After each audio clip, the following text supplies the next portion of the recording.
let f of x be the piecewise function defined by minus 3x squared plus 2x plus 4 if x is less than or equal to 1, and by x squared minus 5x plus 7 if x is greater than 1.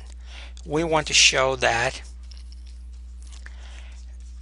f is continuous at x equals 1, but not differentiable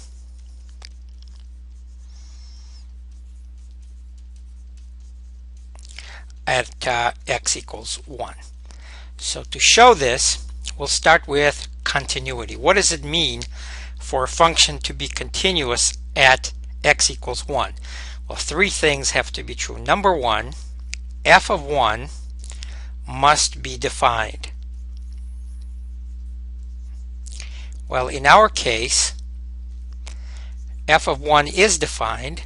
We plug 1 into the top part of the function because that's the part that's defined for x equals 1.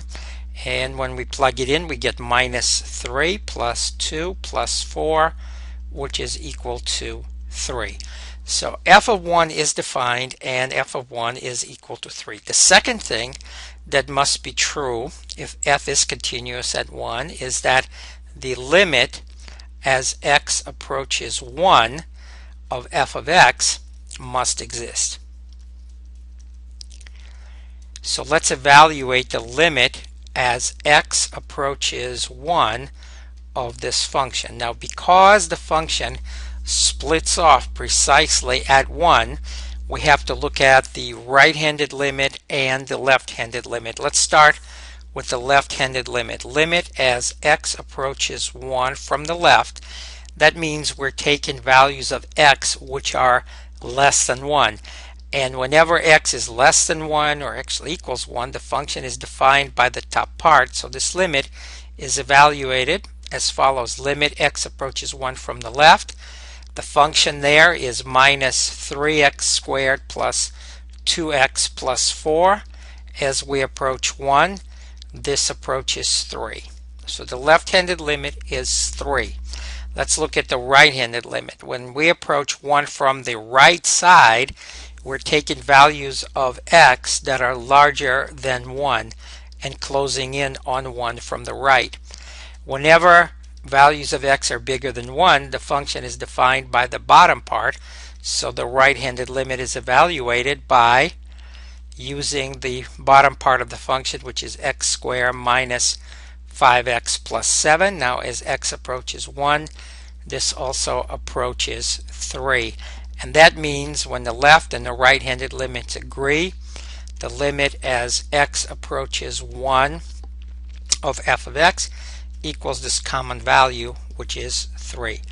So the limit exists, the limit is 3, the value of the function at 1 is defined, it's also 3. The third condition, if f is continuous at 1, is that f of 1 is equal to the limit as x approaches 1 of f of x. And of course, f of 1 is equal to 3. The limit as x approaches 1 of f of x is also 3, so 3 equals 3. And we have found that f is continuous at x equals to 1. So continuity is there. The function, when it's passed on from the top part to the bottom, does so without any holes or jumps. It is a continuous progression from the top part to the bottom part. Now let's look at differentiability. F prime of 1 is defined by the limit x approaches 1 f of x minus f of 1 divided by x minus 1. We want to know if this limit exists. Now f of 1 we already know is equal to 3. So what we're after is the following. We want to know, does the limit x approaches 1 of f of x minus 3 divided by x minus 1 exist? Again, because the function splits off at x equals 1, we have to break it up into two parts, the left-handed limit and the right-handed limit. So we look at the limit as x approaches 1 from the left of f of x minus 3 divided by x minus 1, and the limit as x approaches 1 from the right of f of x minus 3 divided by x minus 1. Let's look at the left-handed limit first. So the left-handed limit is the limit x approaches 1 from the left of f of x minus 3 over x minus 1. Again, we're taking values of x less than 1, and for those values f of x is defined by minus 3x squared plus 2x plus 4 minus 3 divided by x minus 1. So this limit again is limit x approaches 1 from the left, negative 3x squared plus 2x plus 1 and divided by x minus 1. As x approaches 1 from the left, the numerator approaches 0 and so is the denominator, so we get 0 over 0 indeterminate form, which means we can factor out the numerator. Limit x approaches 1 from the left, the numerator factors into x minus 1 times negative 3x minus 1. And this is divided by x minus 1. We can cancel x minus 1's, and this is equal to the limit x approaches 1 from the left of what's left. This is 3x minus 3x minus 1, and we get negative 4. The left-handed limit is minus 4. Let's look at the right-handed limit. So we want to evaluate the limit as x approaches 1 from the right. Now for values of x bigger than 1, f of x is defined by x squared minus 5x plus 7 minus 3 divided by x minus 1. So this is the limit as x approaches 1 from the right, x squared minus 5x plus 4 divided by x minus 1. Once again, as x approaches 1, the numerator approaches 0 and so is the denominator. To evaluate this limit, we're going to factor the numerator. It's x minus 1 times x minus 4 divided by x minus 1. We cancel x minus 1's and evaluate the limit as x approaches 1 from the right of x minus 4, and we end up with minus 3. The right hand limit is minus 3. The left hand limit is minus 4.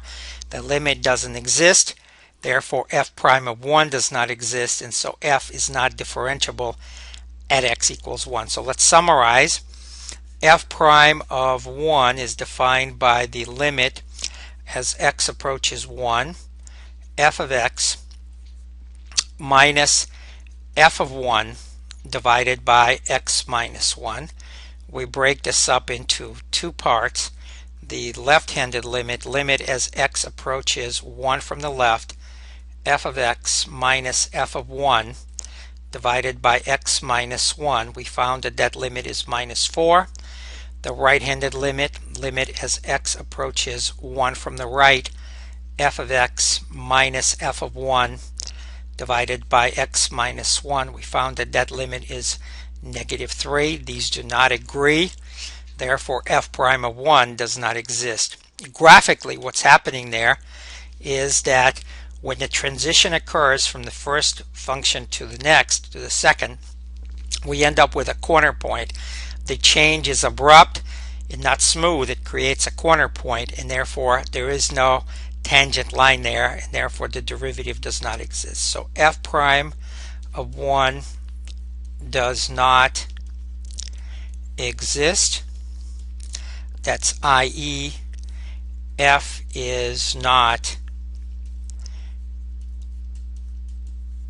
differentiable